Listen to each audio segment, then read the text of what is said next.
வணக்கம் மக்களே, நீங்கள் பார்த்து கேட்குறது மக்கள் கம்பெனி. எங்கள் host echo episode 3 and 4 break down பற்றி பார்க்க போகிறோம். So already 1 and 2 break down சேனலே போட்டிருக்கேன், டைம் இருக்கும் செக் பண்ணி பாருங்க. ஸோ இந்த 3 and 4 எக்கோ சீரிஸோட கொஞ்சம் ஒரு லேகான எபிசோட்ஸாக தான் எனக்கு ஃபீல் ஆச்சு. ஒரே எபிசோட்ல சொல்ல வேண்டிய கதையை 2 எபிசோடுக்கு இழுத்து வச்சிருந்தாங்க. பட் அதை தாண்டி ஓரளவுக்கு டீசென்டான எபிசோட்ஸ் தான். ஸோ சீரிஸை பார்த்தவங்க உத்தவசம் மறக்க வைக்கல, காம் பண்ணுங்க. நிறைய இன்ட்ரெஸ்டிங்கான டீட்டெயில்ஸ் இருக்கு. ஃபர்ஸ்ட் நம்ம எபிசோட் 3ல இருந்து ஆரம்பிப்போம். ஓப்பனிங் கிட்டத்தட்ட ஒரு 80s இல்லைன்னா 70sல ரிலீஸ் ஆன ஒரு படத்தோட ஸ்டைலில் தான் ஓப்பன் ஆகுது. அதாவது வாய்ஸ் இல்லாத ஒரு படம் மாதிரி அதை பிளே பண்ணியிருக்காங்க, சைலண்ட் மூவி ஸ்டைலில்.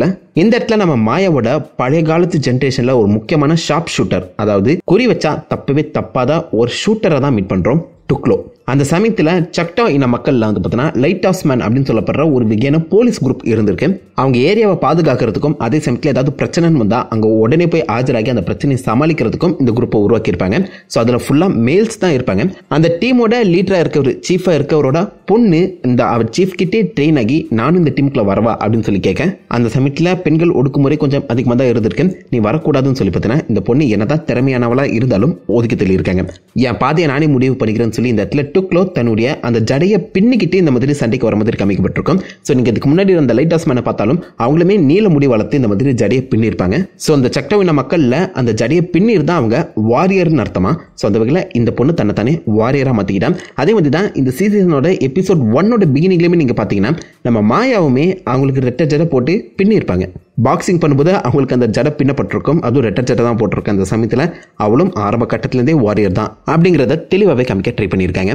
அவனால இன்ட்ரெஸ்டிங்கான கனெக்ஷன் ஃபீல் ஆச்சுங்க. அண்ட் அதுக்கேற்ற மாதிரி டக்லாவுமே பார்த்தீங்கன்னா அவங்க அப்பா ஒரு கேங் ஃபைட்டில் மாட்டிக்க அந்த இடத்துல பட்டுன்னு இறங்கி எல்லாருமே டப்பு டப்புன்னு சுட்டு தள்ளிடுறான்.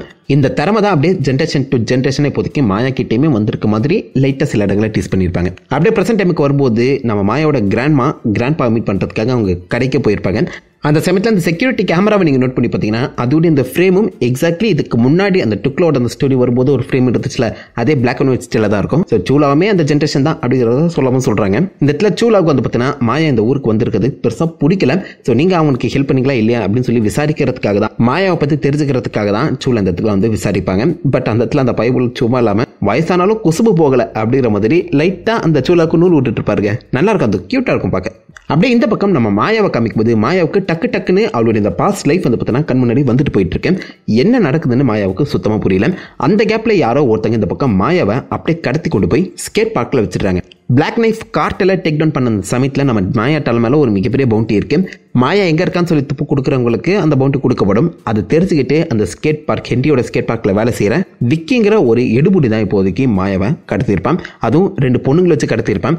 அதில் இந்த பொண்ணோட அந்த கையில் ஒரு பன்னி டேட்டூ இருக்கலாம், அதே மாதிரி இந்த பொண்ணோட அந்த செஸ்ட்லேயுமே நீங்கள் பார்த்தீங்கன்னா ஒரு விதமான பன்னி டேட்டூ இருக்குது.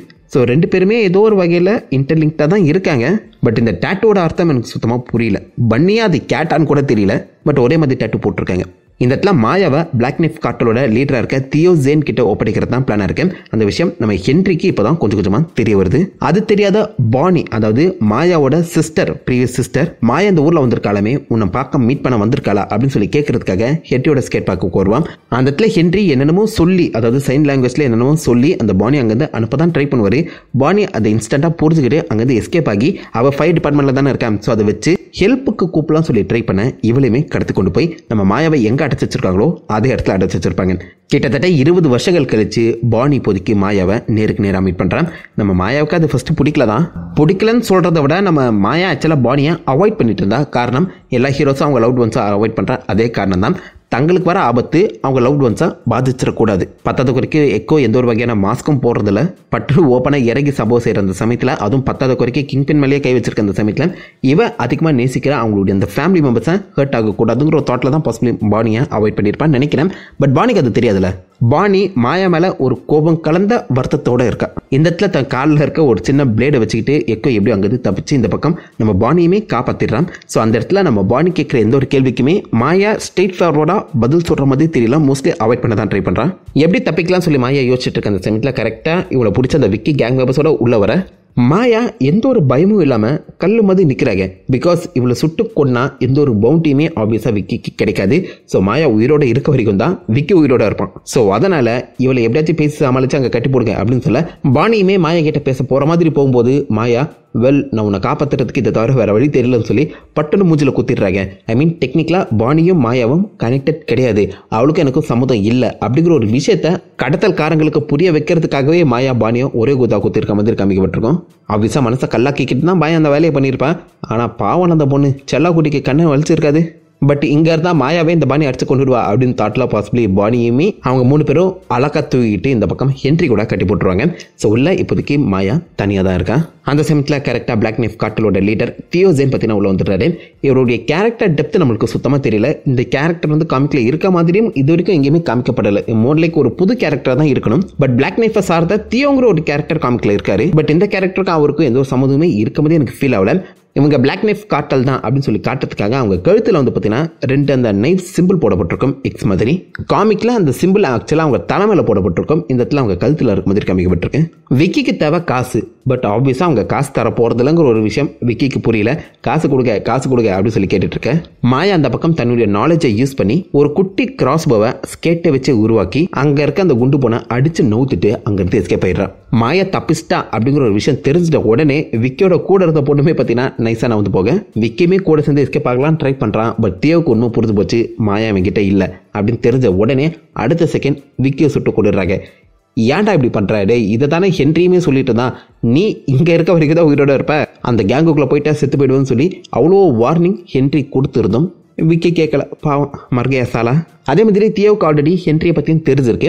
ஹென்றி ஒரு கடத்தில் ஃபேமிலி மேனாக தான் இருந்திருக்கான். பட் ஃபிஸ்க் வந்து அந்த ஃபேமிலியை கொண்டுட்டு இந்த பக்கம் நம்ம ஹென்ரியை தனக்கு கீழே அடிமையை இவ்வளோ நாள் வேலை செய்ய வச்சுட்டு இருக்கான் அப்படிங்கிற மாதிரி ஒரு கட்டத்தில் ஹென்றி மாயா கிட்ட பேசும்போது ஒரு சீக்வன்ஸ் அமைக்கப்பட்டிருக்கும். எனக்கு 45 வயசு ஆனாலும் இவ்வளோ நாள் நான் தனிமையாக அமைதியாக எந்த ஒரு ஃபேமிலியுமே இல்லாமல் இருக்கிறதுக்கு காரணமே ஃபிஸ்க் தான். என் கூட இருக்கவங்க எல்லாருமே கொண்டுட்டே இப்போதைக்கு என்ன அவன் கீழே வேலை வாங்கிட்டு இருக்கான். என் நிலைமை உனக்கு வந்துடக்கூடாதுன்னு தான் நான் இவ்வளோ கஷ்டப்பட்டு இருக்கேங்கிற மாதிரி ஹென்றி நம்ம மாயாவுக்கு ஒரு மிகப்பெரிய அட்வைஸை கொடுத்துருப்பாரு. ஸோ ஹென்ரியோட நிலைமை இந்த இடத்துல உங்களுக்கு புரிஞ்சிருக்கும்னு நினைக்கிறேன். பட் அவங்க தியோசேன் வந்து பார்த்தீங்கன்னா ஆப்வியஸாக ஹென்றி ப்ளஸ் பானியை கொலை பண்ணுறதுக்காக தான் கிட்ட வந்துட்டு இருப்பாங்க. அந்த விஷயத்தை புரிஞ்சுக்கிட்ட மாயா பட்டுன்னு அந்த இடத்துல இருக்க அந்த லைட்டை ரெட் லைட்டாக மாற்றுவாங்க. ஸோ டக்குன்னு அந்த லைட்டு ரெட்டாக மாறும்போது எனக்கு இந்த நெட்ஃப்ளிக்ஸில் டேர்டெவில் ஃபைவ் தாங்க ஞாபகம் வந்துச்சு. டேர்டெவிலுமே இறங்கி ரெட் கலர் லைட்டை போட்டு பங்கு பண்ணுவார். அந்த ஒரு ரெஃபரன்ஸ் இங்கே கொடுக்க ட்ரை பண்ணியிருக்காங்க. அதுக்கேற்ற மாதிரி ஒரு லாங்கான ஆக்ஷன் சீக்வன்ஸ் பற்றி அமைக்கப்பட்டிருக்கோம். ஸோ இந்த இடத்துல மாயா வந்துட்டாங்கிற ஒரு விஷயம் ஹென்ரிக்கு புரிஞ்சு போய் அவர் லைட்டாக சிரிக்க ஆரம்பிப்பார். ஏன்னா மாயா இஸ் அமேசிங் ஃபைட்டர். அண்ட் இங்கே இருக்க அந்த ஃபைட்டுமே பார்த்தீங்கன்னா ரத்த கலரியாக ரத்தம் தெறிக்க தான் நடந்திருக்கும். பட் அவ்வளோ ஃபோர்ஸ்ஃபுல்லாக எனக்கு ஃபீல் ஆகல. தனித்தனியாக எல்லாருமே வந்து மாயா கிட்ட அடி வாங்குற மாதிரி தான் காமிக்கப்பட்டிருந்துச்சு. இங்கே நிறைய பேர் வந்தாலும் ஒவ்வொருத்தராக ஏன்னா போய் சண்டை போடுறீங்க. இந்த நெட்ஃப்ளிக்ஸில் வர இந்த டேர்டெவில் பனிஷர் ஸ்டைலில் ஒரு 10 பேர் இறங்கி சம்பவம் செஞ்சுட்டாங்கன்னா பயங்கரமாக இருந்திருக்கும். நெட்ஃப்ளிக்ஸில் இருந்த அளவுக்கு ஒரு இன்டென்சிட்டி எக்கோவில் இல்லை. பட் பரவாயில்ல, ஓகே. பட் ரத்தம் தெரிக்கிற அளவுக்கு தான் இருந்துச்சு. இந்த இடத்துல மாயாவை ஒரு பின்பால் மிஷினில் தள்ளுவாங்க. அந்த பின்பால் என்ன எழுதியிருக்குன்னு பாருங்க, லெஜெண்ட் ஆஃப் கயோட்டே. அதுவுமே ஒரு இந்தியன் இல்லைன்னா வெஸ்டர்ன் ஸ்டைலில் தான் அமைக்கப்பட்டிருக்கு. ஸோ முடிஞ்ச அளவுக்கு மாயா வந்து பார்த்தீங்கன்னா தான் கிரவுண்டை ஸ்டாண்ட் பண்ணிட்டு இருக்க அந்த சமயத்தில் மாயா அதிகமாக நேசிக்கிற அவங்களுடைய ஃபேமிலியை வச்சு தான் அவளை கட்டுப்படுத்த முடியும்னு சொல்லி புரிஞ்சுக்கிட்டு தியோசேன் வந்து பார்த்தீங்கன்னா பானியை கண்ட்ரோல் எடுத்து மாயாவை பிடிச்சிடலாம். ஸோ மாயாவை ஆல்மோஸ்ட் அவன் கில் பண்ண வர அந்த சுச்சுவேஷனில் அவனுக்கு ஒரு கால் வருது. அந்த காலில் மாயாவை கொல்ல வேணான்னு யாரோ சொல்கிறாங்க. இவ்வளோ தூரம் கஷ்டப்பட்டு சண்டை போட்டு ஏகப்பட்ட பேரை மாயா கொண்டுட்ட அப்புறம் இவனை கொல்ல வேணான்னு ஒருத்தர் சொல்லும்போது அந்த விஷயத்தை கேட்டுக்கிட்டு அமைதியாக தியோசேன் நடந்து போயிட்டாரு. இந்த மாதிரி ஒரு ஆர்டரை ஒருத்தனால தான் கொடுக்க முடியும் அப்படின்னு மாதிரி நம்ம ஹென்றி சொல்ல நம்ம மாயாவுக்கு அப்போ தான் உண்மையே புரியுது. நம்ம என்ன தான் டைரெக்டாக கிங்பினை சுட்டுறதாலும் அவன் சாகலைன்னு. ஏன் கிங்பின் இந்த மாதிரி பவுண்டியை வச்சு திரும்ப இந்த பக்கம் நம்ம மாயாவை கொல்ல வேணான்னு சொல்லணும்? கொல்றதுக்காக பவுண்டியை கிளப்பி விட்டதே கிங்பின் தானே. இந்த இடத்துல கிங்பின் ஆப்வியஸாக நம்ம மாயா சண்டை போடுறத பார்த்துருக்கலாம் இந்த கேமரா மூலியமாவோ. அப்படி இல்லைனா ஆப்வியஸாக அந்த குரூப்பில் யாராவது ஒருத்தங்களை வச்சு இந்த மாதிரி மாயா என்ன மாதிரி சண்டை போடுறா, அவகிட்ட இன்னும் ஸ்டில் திறமை இருக்கா இல்லைங்கிறத டேரெக்டாக பார்த்து இந்தளவுக்கு ஒரு பவர்ஃபுல் ஸ்கில்டு வாரியரை நம்ம எழுந்துடக்கூடாதுங்கிற தாட்டில் கூட கிங்பின் மாயாவை காப்பாற்றிருக்கலாம். டேர்டெவில் கூட அவர் சண்டைக்கு அமைச்சதுக்கான காரணமே அதானே. ஸோ மாயாவை ஆக்சுவலாக கிங்பின் மூலைக்கு ஒரு அசாசினாக தான் பார்க்குறாரு, கில்லராக தான் பார்க்குறாரு. என்ன தான் தன்னுடைய டாட்டர் மாதிரி அவர் நினச்சிட்டு இருந்தாலும் கில்லராக தான் பார்க்குறாருன்னு நினைக்கிறேன். ஸோ மாயா ஒரு டவுட்டோட இப்போதைக்கு அங்கேருந்து கிளம்பி என்ன நடக்குதுன்னு புரியாமல் தான் வீட்டை நோக்கி வர அந்த இடத்துல நம்ம கிங்பின் வந்து நிற்கிறத பார்த்தோடனே மாயாவுக்கு ஷாக்கு. இவன் அப்புறம் உயிரோட வந்தான் அப்படின்னு சொல்லி பார்க்கும்போது இந்த கிங்பினோட கண்ணில் வந்து பார்த்தோன்னா ஒரு வித்தியாசமான பிளாஸ்டிக் மட்டும் தான் ஒட்டப்பட்டிருக்கு. அவர் ஆக்சுவலாக மாயாவுக்காக அங்கே காத்துட்ருக்காரு. இதோட எபிசோட் 3 முடியுது. அப்படியே எபிசோட் 4ஓட ஓப்பனிங் நம்ம ட்ரெய்லரில் பார்த்தா அந்த சின்ன பொண்ணு சீக்வன்ஸ் தான். ஸோ அந்த இடத்துல சின்ன பொண்ணாக இருக்க மாயா ஸ்கூலில் முடிச்சு வீட்டுக்கு வந்துட்டு இருக்க அந்த சமயத்தில் நடுவில் ஐஸ்கிரீம் வேணும்னு கேட்பான். அந்த ஐஸ்கிரீம் கடைக்காரன் இந்த சின்ன பொண்ணுன்னு பார்க்காம கலாச்சி விட்டு அனுப்பார். அதை பார்த்து காண்டான நம்ம கிங்பின் அந்த ஐஸ்கிரீம் காரனை போட்டு பொழந்து கட்டுவார். நம்மளுக்கே காண்டு வருங்க. ஏன்னா அந்த பொண்ணுக்கு வாய் பேச முடியலன்னா மற்றவங்க யாருமே இந்த மாதிரி கிண்டல் பண்ண மாட்டாங்க. அதுவும் குழந்தை கிண்டலே பண்ண மாட்டாங்க. இந்த ஐஸ்கிரீம்காரன் கிண்டல் பண்ணுறான்னா இவனுக்கு தேவை அப்படிங்கிற ஒரு ஃபீல் நம்மளுக்கே வரும். இந்த இடத்துல செம்மையாக அடி பொழந்த நம்ம கிங் பின் அவருடைய சட்டை ரெட்டமாயிடுச்சு அப்படின்னு தெரிஞ்சுட்டு வேற ஒரு சட்டையை ஆர்டர் பண்ணிட்டு இருக்க அந்த சமயத்தில் கரெக்டாக மாயா அடி வாங்கி கிடக்கிற அந்த ஐஸ்கிரீம்காரனை பார்க்கறதுமே தாண்டி அவளுமே இறங்கி 2 போடு போடுவா. இதை பார்த்தோன்னே கிங் பின்னுக்கு புரிஞ்சிடும் அந்த சமயத்தில் இவ ஒரு பர்ஃபெக்டான ஃபைட்டர் தான், நம்ம வேவ்லென்த்ல இருக்காடா அப்படின்னு சொல்லி தான் அந்த இடத்துல இருந்து நம்ம மாயாவை ட்ரெயின் பண்ண ஆரம்பிச்சிருக்கணும். இந்த இடத்துல தனிமையாக வந்திருக்க மாயாவை கிங் பின் டேரெக்டாக மீட் பண்ணுறதுமே தாண்டி அந்த மாயாவோட கண்ணில் ஒரு விதமான லென்ஸை ஃபிக்ஸ் பண்ணுறாரு. அந்த லென்ஸ் நம்ம கிங் பின் பேசுகிறத அப்படியே அமெரிக்கன் சைன் லாங்குவேஜுக்கு டைரெக்டாக நம்ம மாயா கண் முன்னாடி கன்வெர்ட் பண்ணி காமிக்குது. ஸோ இது ரொம்பவே ஒரு அட்வான்ஸ்டு டெக்னாலஜி தான். அவர் ஒரு குட்டி லென்ஸுக்குள்ள இந்த டெக்னாலஜி வச்சிருக்கிறது கஷ்டம் தான். இதுக்கு முன்னாடி இந்த மாதிரி டிரான்ஸ்லேட்டர் நம்ம அந்த ஈடத்தில் பார்த்துருப்போம். ஈடத்துலையுமே இந்த மாதிரி ஒரு டிரான்ஸ்லேட்டர் இருக்கும், பட் அது ஒரு கண்ணாடி ஃபார்மில் இருக்கும். இந்த இடத்துல அது கண்ணாடி ஃபார்ம் கிடையாது, ஜஸ்ட் ஒரு லென்ஸாக இருக்குது. ஸோ டெக்னாலஜி அட்வான்ஸ் ஆகியிருக்கேன். ஒருவேளை அவெஞ்சர்ஸ் தவிர இந்த பக்கம் நம்ம கிங் பின் வாங்கியிருப்பாரோன்னு ஒரு கேள்வி எழுப்பதான் செய்யுது.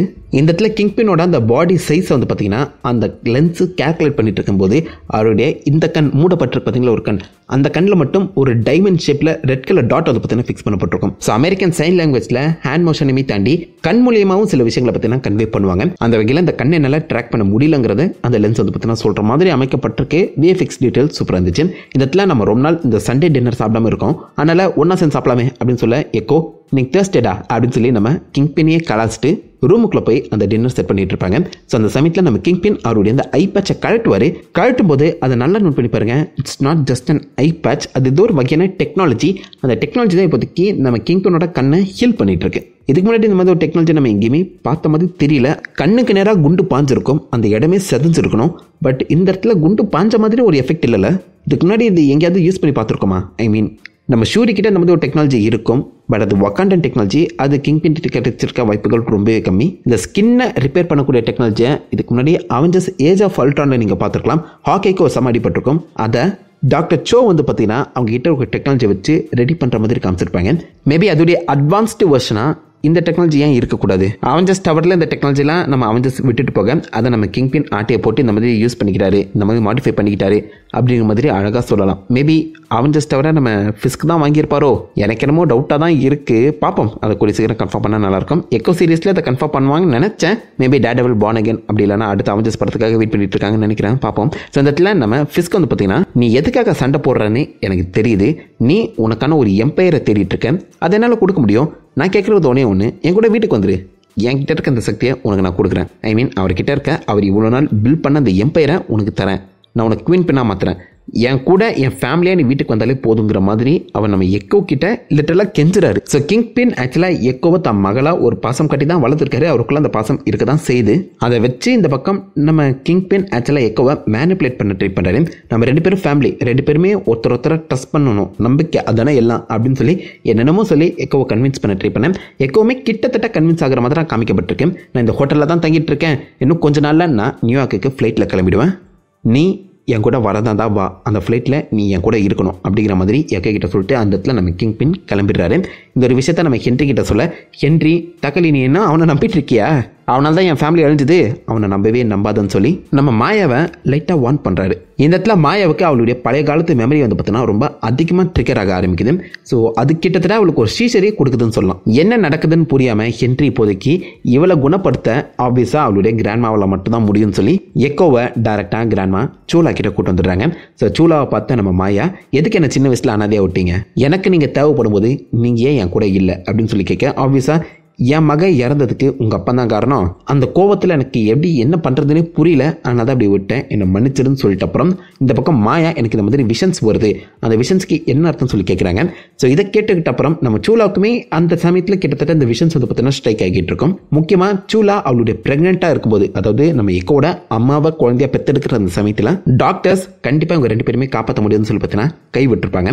அப்போதைக்கு அவங்க ஃபேமிலி மெம்பர்ஸ் ஒன்றா சேர்ந்து பழங்காலத்து முறையில் வந்து பார்த்தீங்கன்னா அவளுக்கு பிரசவம் பார்த்துட்டு இருக்கும்போது சூலாவுக்கு அந்த பலத்தை கொடுத்தது அவங்க முன்னோர்கள் தான். அந்த மாதிரி ஒரு மெமரிஸ் தான் உனக்கு வந்துட்டு இருக்கு. ஸோ அப்படி பார்க்கும்போது இப்போ நீ ஏதோ ஒரு மிகப்பெரிய பிரச்சனையில் இருக்க, அந்த முன்னோர்கள் உனக்கு உதவி செய்யணும்னு ட்ரை பண்ணுறாங்க. அவங்களுடைய அந்த மெமரிஸ் உனக்குள்ளே எக்கோ அடிச்சிட்டு இருக்கு, அவங்க சக்திகள் உனக்குள்ளே வந்துட்டு இருக்குன்னு சொல்லி அந்த எக்கோவுக்கான அர்த்தத்தை மென்ஷன் பண்ணுறாங்க. ஸோ பழங்காலத்து அந்த முன்னோர்களோட அந்த சக்திகள், அவங்களுடைய திறமைகள், அவங்களுடைய எக்ஸ்பீரியன்ஸ் இப்போதைக்கு மாயாவுக்குள்ள எக்கோ ஓடிக்குது. அதுதான் மாயாவோட பவருங்கிற மாதிரி சொல்கிறாங்க. அதுக்கப்புறம் பிறந்த தன்னுடைய பொண்ணு டலாவ், அதாவது மாயாவோட அம்மாவுக்கு ஹீலிங் பவர் இருந்திருக்கு.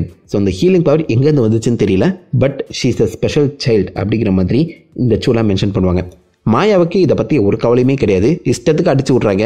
எனக்கு நீங்கள் தேவைப்படும்போது நீங்கள் இல்லை, நீங்கள் சொல்கிறத நான் இது கேட்கணும் அப்படின்னு சொல்லி சம கோபத்தில் அந்த இடத்துலேருந்து மாயா கிளம்பி போயிடுறாங்க. நம்ம சூலாவுமே இந்த இடத்துல நம்ம மாயா மேலே கொஞ்சம் அதிகமாக தான் விருப்பம் காமிச்சிட்டோமோ, மாயாவுக்கு நம்ம ட்ரெடிஷனை புரிய வைக்கணும்னு சொல்லி அவங்கள ஒரு வித்தியாசமான ஏதோ ஒரு ட்ரெஸ் செய்கிற மாதிரி காமிக்கப்படுது. இது அந்த சவுடாவின மக்களோட ட்ரெடிஷ்னல் ட்ரெஸ்ஸாக இருக்கணும்னு நினைக்கிறேன். நம்ம 12 போட்டிருக்காங்க, ஏன்னு தெரியல. பட் மார்வலோட ஃபேவரட் நம்பருக்கு 12ஆம் number. Is your baby. Give yourself 12% credit. 12%? An argument can be made for 15. 12%? Well, please don't tell me there's a 12-year-old kid waiting in the car that I've never met. What percentage? I don't know. 12%. 12%? You know, I'm 12 minutes older than you. நிறைய இடங்களில் இந்த number 12 வந்து அவங்க tease பண்ணியிருக்காங்க. அதுக்கான ரெஃபரன்ஸாக கூட இருக்கலாம். இந்த இடத்துல மாயா என்ன செய்யறதுன்னு புரியாமல் அன்னைக்கு நைட்டு கிங்பின் பார்க்கறதுக்காக அந்த ஹோட்டலுக்கு போகிறாங்க. கிங்பினுக்கு கரெக்டாக தெரிஞ்சிருக்கு மாயா வராங்கன்னு. ஸோ அதனால் அந்த இடத்துல எந்த ஒரு கார்டியன்ஸும் இல்லை, செக்யூரிட்டி கார்ட்ஸே கிடையாது. அந்த கதவுமே திறந்துருக்கு. உள்ளே போய் பார்த்தா நம்ம கிங்பின் ஆக்சுவலாக மாயாவுக்காக ரெடியாக இருக்காரு. என்னை கொலை தானே வந்த, கொன்னுங்க, ஆனால் நான் சாவறதுக்கு முன்னாடி உங்ககிட்ட ஒரு முக்கியமான விஷயம் காமிக்கணும், இதுதான் அப்படின்னு ஒரு ஹேமர் சுத்தியலை காமிக்கிறாரு. இந்த பார்த்தோன்னே எல்லாருக்குமே தெரிஞ்சிருக்கும், ஆப்வியஸாக இந்த சுத்தியலை வச்சு தான் சின்ன வயசில் நம்ம கிம்கின் அவங்க அப்பாவை கொண்டு இருப்பாரு. பட் இந்த இதே சுத்தியல் கிடையாது. அது டேட்டாவில் அவர் யூஸ் பண்ண சுத்தியல் வந்து கொஞ்சம் வேற மாதிரி இருக்கும். ஒரு பக்கம் ஷார்ப்பாக, இன்னொரு பக்கம் நெயில் கிளிப்பர் இருக்கும். அதாவது இந்த ஆணி அப்படியே வளைச்செடுப்பாங்கல்ல, அது இருக்கும். இந்த இடத்துல நீங்கள் பார்த்தீங்கன்னா அந்த சுத்தியல் குட்டியாக இருக்கிறதையுமே தாண்டி ஒரு பக்கம் பிளண்டா இருக்கு. எதுக்கு டிஸ்னிக்குள்ள இந்த ஒரு ஹேமரை ரீகாஸ்ட் பண்ணாங்கன்னு தெரியல. மேபி டேர்டெவில்ங்கிறது வேற ஒரு யூனிவர்ஸ்ல நடந்த இருக்கதை அதில் வர அந்த ஹேமரோட வேரியட் தான் இந்த ஹேமர் அப்படிங்கிற மாதிரி சொல்லலாம். ஐ மீன் சேம் கதை 2 யூனிவர்ஸ்லையுமே நடந்திருக்கு, ஆனால் சில பொருட்கள் மாறுபட்டிருக்கு. ஹேமரை வச்சு தான் கிங்பின் ஆக்சுவலாக அவங்க அப்பாவை கொண்டிருக்காரு, ஆனால் இது ஒரு வேற ஹேமர், அதனால இது வேற யூனிவர்ஸ் அப்படிங்கிறத சொல்லாமல் சொல்கிறாங்கன்னு நினைக்கிறேன். ஸோ இந்த இடத்துல நான் என்ன நானே ஃப்ரீ பண்ணிக்கிறதுக்காக தான் எங்கள் அப்பாவை கூட அந்த ஒரு சுச்சுவேஷனில் தான் நீ இருக்கன்னு புரியுது. ஸோ ஒன்று நீ காப்பாற்றணும்னு ஆசைப்படுறியா, இல்லை என்ன நீ வந்து ஃப்ரீ பண்ணணும்னு ஆசைப்படுறியா, அது எல்லாத்தையுமே இங்கே செஞ்சு முடிச்சுட்டு இந்த சுத்தியில் வச்சு என்னை கொண்டுடு அப்படின்னு சொல்லி அந்த சுத்தியெல்லாம் நம்ம எக்கோ கிட்ட கொடுத்து தன்னைத்தானே கொல்ல சொல்றாரு. கண்ணால சுட்டே சாவத மனுஷன் சுத்தியெல்லாம் வச்சா சாவர நினைக்கிறீங்களா? இந்த இடத்துல இவன் நம்மள ஏன் கொல்ல சொல்றான்? ஒருவேளை இந்த கிங்பின் நல்லவனா இருப்பானோ, உண்மையிலே அவன் நமக்கு நல்லது தான் நினைக்கிறானோ அப்படிங்கிற ஒரு கன்ஃபியூஷன் எக்கோவுக்கு வருது. அது மட்டும் இல்லாமல் எக்கோவை கரெக்டாக மேனிப்புலேட் பண்ணுற மாதிரி ஃபைனலாக எக்கோ அந்த சுத்தியில் கீழே வச்சிட்ட அப்புறம் நானும் நீங்கள் இப்போதைக்கு ஒரு ஃபுல் சர்க்கிளுக்குள்ளே வந்திருக்கோம் அப்படிங்கிறத சைன் லாங்குவேஜில் சொல்லுவார். இது வரைக்கும் எங்கேயுமே சைன் லாங்குவேஜ் பேசாத நம்ம கிங்பின் இந்த ஃபைனலாக எக்கோ ஆல்மோஸ்ட் மனசு மாற அந்த சுச்சுவேஷனில் இருக்கும்போது தான் சைன் லாங்குவேஜை யூஸ் பண்ணுறாரு. ஸோ எக்கோ உனக்கு நான் நல்லது மட்டும்தான் நினைப்பேங்கிற ஒரு விஷயத்த இந்த இடத்துல கிங்பின் சொல்லாமல் சொல்ல வர அந்த சமயத்தில் எக்கோ லைட்டாக கன்ஃபியூஸ் ஆகிடுறாங்க. கிங்பின் கூட ஒன்றா சேர்ந்துலாங்கிற ஒரு கன்ஃபியூஷன் அவங்களுக்கு வர அங்கேருந்து கிளம்பி என்ன பண்ணுறதுங்கிற ஒரு தாட்டில் உட்காந்து யோசிக்க ஆரம்பிக்கிறாங்க. ஒரு பக்கம் கிங்பின் கூட அவங்களுக்கு சின்ன வயசில் இருந்த எல்லா மெமரிஸும் ஃப்ளாஷ் ஆகிட்டு இருக்கேன். இன்னொரு பக்கம் இவளுடைய அந்த புது ஃபேமிலி, ஆனால் அது ஃபுல்லாக ட்ராஜடி மெமரிஸாக தான் இருக்குது. ஒரு பக்கம் கிங்பினோட ஹாப்பி மெமரிஸ், இன்னொரு பக்கம் இவளுடைய உண்மையான ஃபேமிலியோட ட்ராஜடி மெமரிஸ்.